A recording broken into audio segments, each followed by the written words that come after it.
रंग दे ओकर ढोढ़ी।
राजेश के मारे ताना कैसन है जाना नाई कमाल करई रे यरवा रंग दे कर चोली।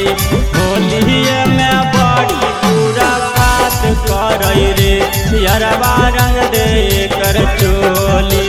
होलिए में बड़ी पूरा खात करई रे यरवा रंग दे